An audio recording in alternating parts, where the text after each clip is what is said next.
The following is a sponsored program paid for by First Alliance Credit Union.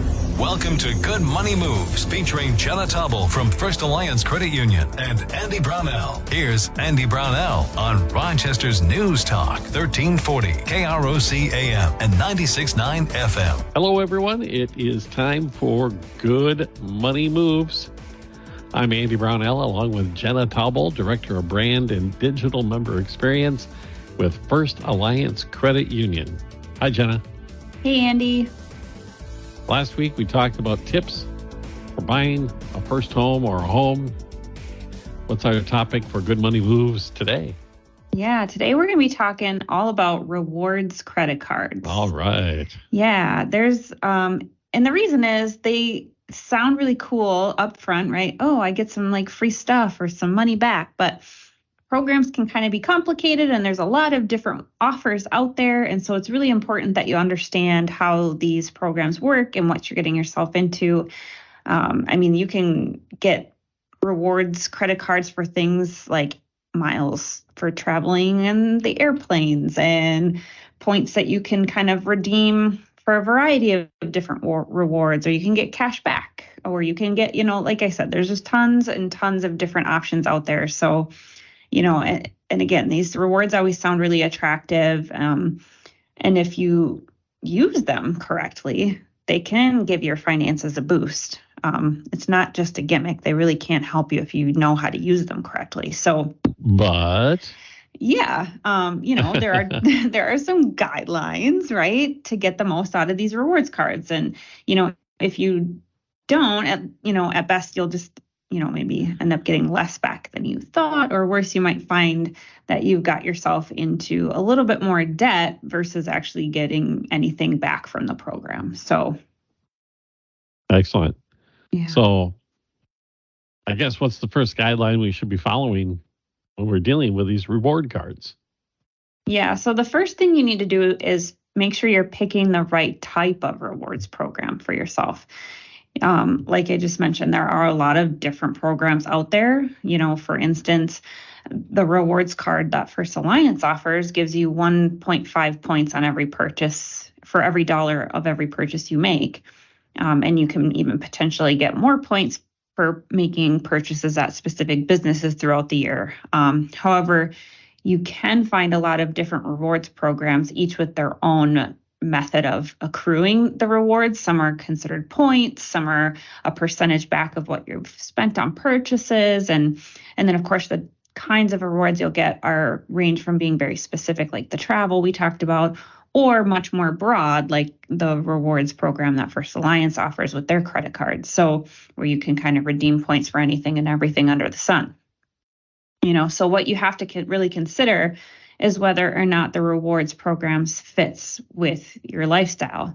Think about if you don't travel, there's really no point in getting a travel rewards card. So that's, if you can kind of think of it that way. So how often is, one of the questions you want to ask yourself is how often will you be able to use the points that you're earning as you're spending with this credit card? So let's say that you're interested in a credit card with a rewards program that only gives you rewards when you buy gasoline at a specific chain.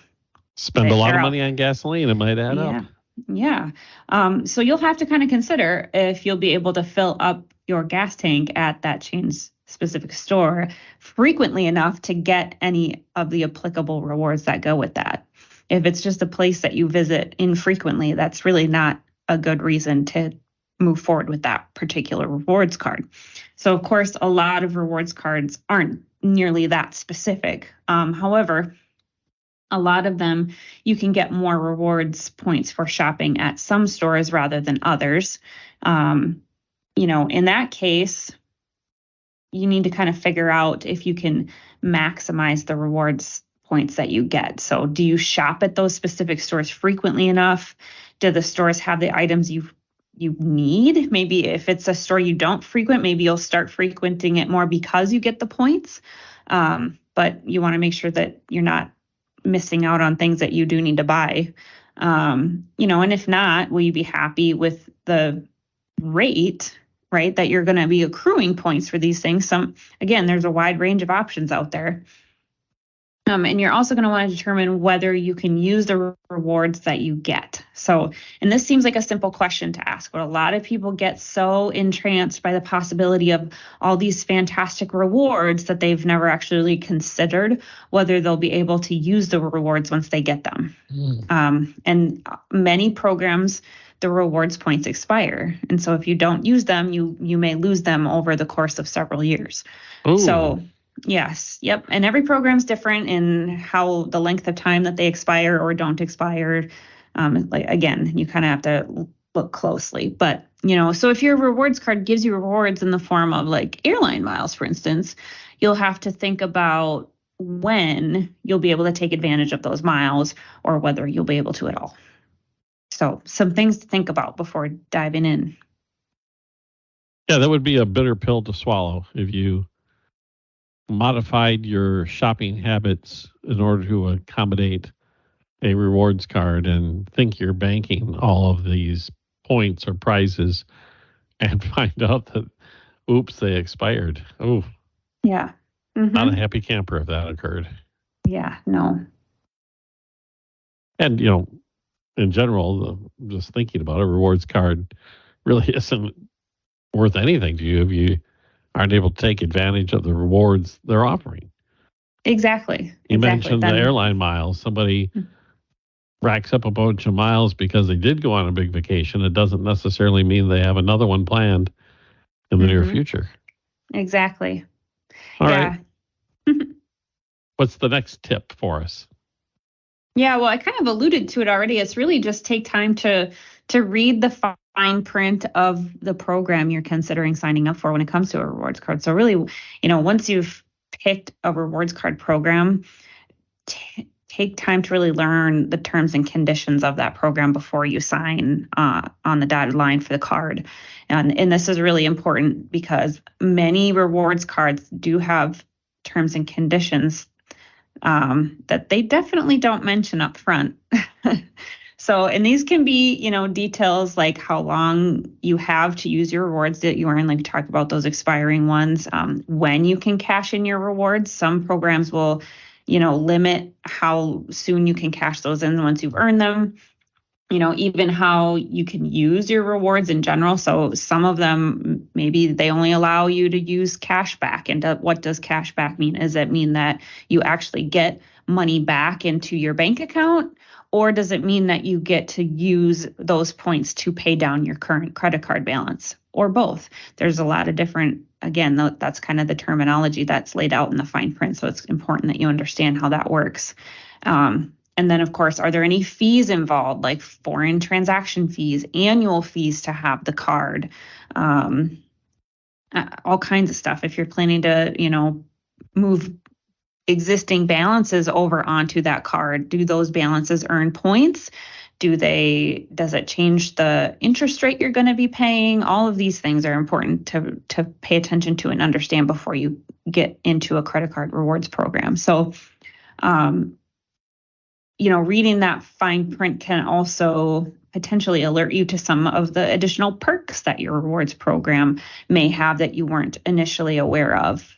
For instance, our rewards program here at First Alliance, that site lets you see all of the companies that will give you extra points for shopping with them throughout the year, and they change periodically. So, if you're a super shopper of Target, it's pretty likely that you could earn extra points for shopping at Target throughout the year. So paying attention to, what those rewards opportunities are is important. And again, if you're already planning on shopping at all of these stores, activate that deal so you get more rewards for yourself. So again, it's just taking time to pay attention to the program and how it works and really understanding, taking that time to read the rules about the program so that you'll be able to really understand how to get the most out of it and make it effective for yourself. So like you were mentioning the specific stores and the First Alliance rewards card, which has a blanket 1.5%. That's for any purchase. But if I go to one of these businesses that are specifically listed, it's that 1.5% plus something else, right? Yeah, a lot of times it'll be, if you shop at Target, in June, you might get 3 points for every dollar, okay, yeah. or you might get, so there's a lot of times there's special point deals that come through different vendors. Yeah, well, that can make merchants. a big difference if you were, buying a bigger ticket item and you were thinking about purchasing it somewhere else. You better compare prices and see if it works out. Yeah, absolutely. You might benefit. The other one, you brought up the cash transfers or whatever it would be, the balance transfers. Yeah. Some of these cards charge you a percentage fee that would pretty much negate whatever bonus you could have gotten. Yes. Yeah, that's very true. And that's something they like to hide in the fine print. So if you're considering doing some kind of balance transfer, find one that is offering you a really good rate for an extended period of time and doesn't charge you a fee to make that balance transfer. So if you're over 45, get your cheaters out, read the fine print. Exactly. All right. We're talking reward cards, benefits of and tips for using. On Good Money Moves today with Jenna Taubel with First Alliance Credit Union. Back in a moment on News Talk 1340 KROC AM and 96.9 FM. Good Money Moves continues in moments with Andy Brownell and Jenna Taubel from First Alliance Credit Union. This is News Talk 1340 KROC AM and 96.9 FM. Money Moves with Andy Brownell and Jenna Taubel from First Alliance Credit Union on Rochester's News Talk 1340 KROC AM and 96.9 FM. Welcome back. It's Good Money Moves. Jenna Taubel with First Alliance Credit Union. We're talking about those reward cards that just look so satisfying on the commercials. And as you pointed out, they can be a really useful tool. But you should be aware of what you're getting into. Make sure to actually read all the details. You could be missing out on deals or costing yourself a little money if you don't pay attention to it. But what's your next guideline if I'm going to choose to go down this path? Yeah, so I think it's really important, and you kind of get the gist of it already based on what we've talked about, but really just make sure that you adjust your expectations around what this rewards card is really going to do for you. So while the rewards that a credit card offer, again, they sound really nice, and they can be really nice. They can be very beneficial to you, but you have to think about what you're getting back as opposed to what you're spending. And so what I mean by that is, if a card gives you 2% cash back on every purchase, that's a common one you hear, that means you actually have to spend like $100 to get $2 back. So this doesn't mean you won't get any rewards or that the rewards won't grow the more that you use your card, but you do have to be realistic about how much you're really getting back for using the card. Sure. So that you're not going into this thinking, I'm going to rack up hundreds and hundreds of dollars in cash back and points, no problem, only to later be disappointed to find out that, really doesn't net you as much as you think. Yeah. That's not to say that getting that $2 back isn't nice. You're still getting $2 back. But put it in another perspective, you're going to spend $500 to get $10. Right. On a 2%. Right. Yeah. So just some things to think about and just set your expectations appropriately around that. It's really best to look at the rewards you're getting from a credit card rewards program as a nice extra, as opposed to earning the rewards or the points or the cash back as the goal itself. Because if you set your mindset up that way, if you do that, you're less likely to spend more than you were planning to in order to just get to that next level of rewards. Because that is a cycle that some people get into. They go, I need to just get a couple more rewards so I can, earn this airline miles that I was looking for, or earn this really cool piece of merchandise that I really want. And so they'll go out and spend to get those points, only to then have overspent beyond their budget and not necessarily be able to make that credit card payment back and ending themselves up in this cycle of debt trying to chase these rewards, which isn't helpful because a lot of programs, if you aren't making those payments on time, you're not earning the rewards. And some of them, again, goes back to reading that fine print we talked about. Some of them, even you don't earn the rewards until you've paid off the balance. Yeah, well, that makes sense. From their perspective, because you haven't paid for it yet. Exactly. But on the chasing it too, that if you think about it, especially if you're chasing airline miles and you're getting this percentage of what you spend back, you're probably better off just to pay for the ticket. Sometimes. Yeah. Sometimes. Yeah. All right. I can understand it though, the psychology of it. Yeah. What else? What else do we have to cover as far as reward cards? Yeah. So again, we talked about how charging it obviously is your card is how you earn the rewards. So if you are going to use a rewards credit card, in order to get the most out of it, you really should be using it almost like a debit card. And I know that's a scary thing to say when we're talking about something that can potentially accumulate a lot of debt for yourself. But what I mean by that is if your rewards credit card doesn't have a limit where you need to shop to earn rewards, consider making it really your main credit card to maximize its effectiveness. And one way to maximize the points you get is to use your credit card the same way you would a debit card. So in other words, you use it for expenses, you use online, and then you go and use online banking to pay off each purchase, that day that you've made them. So you don't actually have any expenses on the card. You're using it to run the transaction, paying it off right away. Yep. And if you can't charge everything to your rewards card, you at least do as much as possible. For instance, if you only get points when you buy gas at that specific chain of gas stations, make sure you are filling up at those gas stations whenever possible. So these, again, basically you're just trying to maximize your rewards, and you're using your rewards card to pay for your everyday living costs that you would be paying for anyway. You're not going above and beyond and buying a bunch of random stuff you don't need to earn those points. That's kind of I'm going to use this to buy my gas, groceries, anything that I would normally use my debit card for, you're going to use this rewards card for, and then you're going to immediately pay off those balances on a regular basis.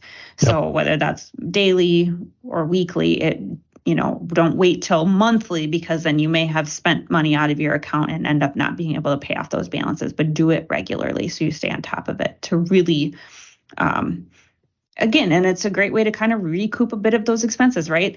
You start adding up all your daily expenditures. If you're putting those on your rewards card, that's going to add up, and you are going to reap benefits from the rewards program. And the key to this, as you already pointed out, is the paying it off before it becomes an actual debt. Exactly. Because you've lost any advantage if you end up paying even 1 month's interest rate. Yes, absolutely. At all. So absolutely. Make sure you have the cash on hand to back up whatever you purchased on the card every single time you use it. Otherwise, but I imagine from the big players in this game, that's the bet they're playing, though, isn't it? That you'll be the consumer who doesn't pay off the balance every month. And so they're making bank on it if you don't. Yes. Absolutely. So I psychologically for myself, when I pay it off on a regular basis, which is exactly what I do, what you described, use it as a debit card and pay it off no matter what. Yep. I take great joy paying it off because I'm going, take that. Sticking it to the man. I'm actually making a little bit of money on you this time. Yeah, whatever mantra you need to repeat to yourself to make you pay that off on time. Yes, do that. We're talking about reward cards today for Good Money Moves, and we'll be back in a moment on News Talk 1340, KROC AM and 96.9 FM. Good Money Moves continues in moments with Andy Brownell and Jenna Taubel from First Alliance Credit Union. This is News Talk 1340, KROC AM and 96.9 FM.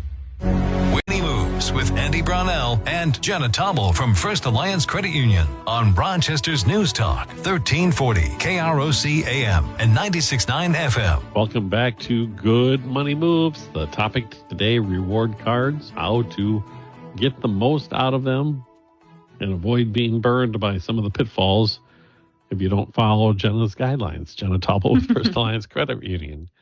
Any final guideline for us to follow? Yes. Yeah, it is just to keep track of the rewards points that you are accumulating. Don't not pay attention to them. Most credit cards let you access your account for that program, online or mobilely through an app, whatever. Every program is different. But in those is where you can really see the rewards that you've accrued and oftentimes redeem those rewards. So, make sure that you're checking that account on a regular basis to see what you've accrued. This is, especially important since, like I mentioned before, most rewards programs, those points expire if you don't use them. So you might think you have 5,000 points, but half of them expire next month. Well, you're going to be really disappointed when you log in and see you've lost those points. So a lot of times it is use them or lose them. So I know someone that happened. That is exactly what happened to them. Yes. Yeah, it happens all the time.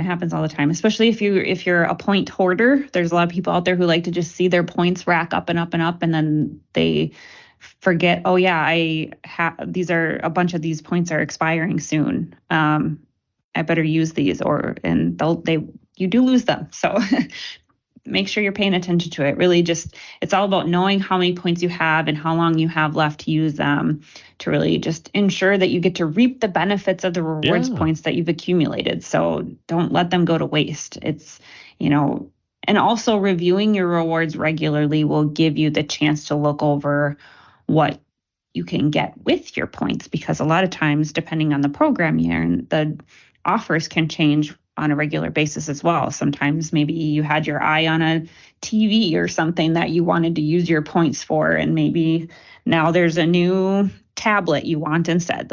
Just keep track of it. There's lots of things that change in rewards programs all the time, and credit card companies and financial institutions, they alter their rewards programs. So just pay attention to it. It could mean anything from adding more options for rewards. It could mean that they change how the points are structured.